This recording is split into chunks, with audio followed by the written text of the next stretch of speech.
जीवन को अच्छा जीना है, शांति से जीना है। जब पुरानी बातें याद आए तो मेरा एक ही सूत्र याद रखना, जो भी आ रहा है जाने दो, निकल जाने दो। जो भी जा रहा है जाने दीजिए, उसे पकड़ के मत बैठिए। आदमी भूतकाल पकड़ के बैठा रहता है, तूने मुझे गाली दी। अब एक बात बताओ, उसने तुझे गाली दी तो एक बात बताइए, फिर तूने ली काहे को मेरे भाई? है वो गाली देने को स्वतंत्र है, तो हम भी गाली लेने नहीं लेने के लिए उतने ही स्वतंत्र हैं। लेकिन किसी ने गाली दी, तुम फट से ले लेते हो, ऐसे लेते हो, ऐसे लेते हो, जैसे सचिन का कैच लेने के लिए दौड़ लगा दी हो तुमने। विचार, सामने वाला गाली दे रहा है, आप क्यों ले रहे हैं गालियां? पहले जमाने में आपको मालूम है, अपने संवाद को भेजने के लिए लोग चिट्ठियां लिखा करते थे।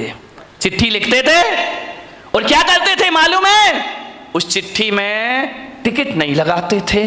बेरंग चिट्ठी, बेरंग लेटर क्यों डालते थे? कि जल्दी पहुंच जाएगा। ध्यान रखिए, बाहर देश का स्टैंडर्ड जल्दी पहुंचाने के लिए बेईमानियां शुरू हो गई। आप बताइए, जिस लेटर में चिट्ठी ना हो उस लेटर को बेरंग लेटर बोला जाता है, बेरंग चिट्ठी बोली जाती है। और वह चिट्ठी यदि सामने वाले के पास जाए और जब वो चिट्ठी लेगा तो क्या करना पड़ेगा उसको?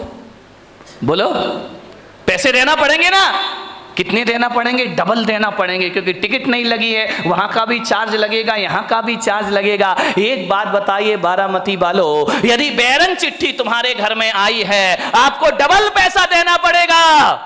और यदि आप चिट्ठी नहीं छुड़ाते हैं तो चिट्ठी लौट के कहां जाएगी? बोलो, चिट्ठी नहीं लिखी कभी? पैदा होते ही मोबाइल ले लिया क्या हाथ में? वह चिट्ठी लौट के वहीं जाती है जहां से आती है। यदि आपने चिट्ठी नहीं छुड़वाई तो बेरंग लेटर बेरंग वापस चला जाता है, और जब वहां जाता है तो उससे डबल किराया वसूल किया जाता है। आपसे मेरा निवेदन है, गाली भी एक बेरंग चिट्ठी हुआ करती है, सामने वाला हमें दे रहा है, और यदि हम उस गाली को स्वीकार ना करें, उस गाली को ना लें, तो गाली लौट कर कहां जाएगी? जहां से आई है वही। लेकिन आदमी तो बेरंग चिट्ठी लेने को तैयार खड़ा है, पढ़ से ला क्या लिखा है। ध्यान रखना, जितना चिट्ठी भेजने वाला स्वतंत्र है उतना लेने या नहीं लेने वाले आप भी स्वतंत्र हुआ करते हैं। किसी ने गाली बकी, आप लेते क्यों हो?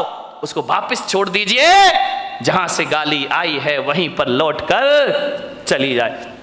भूतकाल के लिए कभी क्रोध मत करो, वो समय गुजर गया, वो परिस्थिति गुजर गई, वो वातावरण चला गया। क्रोध अभी तक सीने से लगा के बैठे हो, ध्यान रखिए, रात गई सो बात गई, भूल जाइए उसको। वरना कुछ लोग बचपन की दुश्मनी को आज तक अपने सीने से लगाकर, अरे किसी ने कुछ कह दिया, दो बातें कह दी, अरे तो क्या बिगड़ गया अपना?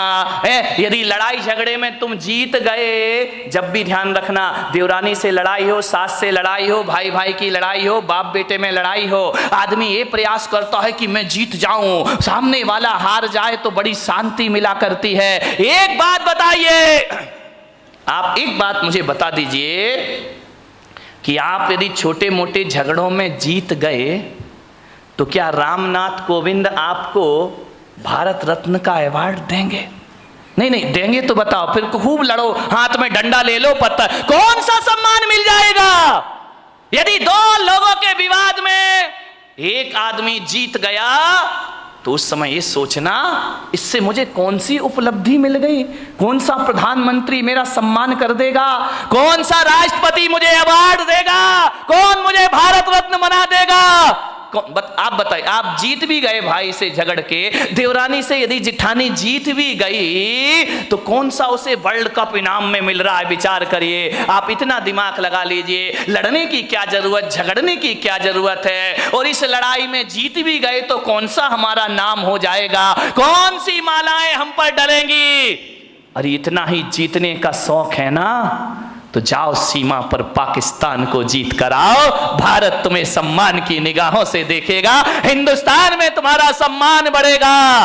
और मैं आपसे निवेदन कर रहा हूं, पाकिस्तान को जीतो या ना जीतो, महावीर की तरह खुद को जीत लो, दुनिया तुम्हें भगवान मानना प्रारंभ कर देगी, दुनिया तुम्हें पूजा करना प्रारंभ। जीतना है तो अपने आप से जीतो, लड़ना है, झगड़ा करना है तो अपनी गलत प्रवृत्तियों से झगड़ा करो।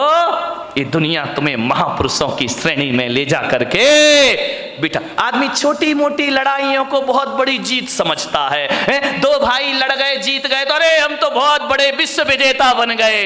इन जीतों में, छोटी जीतों से खुश मत हो। यदि क्रोध को जीतना है तो ध्यान रखिए मान्यवर, बात छोटी है, बात बहुत बड़ी है। समझो तो बड़ी है, ना समझो तो बात की कोई कीमत नहीं है। ध्यान रखिए, दिक्कत इसी बात की है कि हम लोग छोटी जीत को बहुत बड़ी जीत समझा करते हैं। क्या होगा, किसी से बहस करने में जीत गए, ये बहुत बड़ी जीत नहीं होती है। जीते हो किसी ने देश तो क्या, हमने तो दिलों को जीता है। ध्यान रखिए, दिलों को जीतने का प्रयास करिए। किसी से लड़के जीत गए तो बहुत बड़े विजेता या सम्राट नहीं कहला जाओगे। एक बात याद रखना, यदि कमठ जीत भी जाता तो दुनिया उन्हें पारसनाथ नहीं मानती। रावण जीत भी जाता तो राम की तरह उनके मंदिर नहीं बनाए जाते। ध्यान रखना, रावण हार गया, राम जीत गए। लेकिन एक बात ध्यान रखना, राम इसलिए महान नहीं है कि उन्होंने रावण को मारा है। राम इसलिए महान है कि पूरे दो साल तक रावण से युद्ध चला, लेकिन राम के चेहरे की मुस्कुराहट कभी खत्म नहीं हुआ करती है। इसलिए राम के दुनिया में मंदिर बनाए जाते हैं। ध्यान रखिए, थोड़ा सा समझने का प्रयास करिए मान्यवर। कई लोग भविष्य के झगड़े करते हैं, कई का क्रोध फ्यूचर टेंस को लेकर होता है।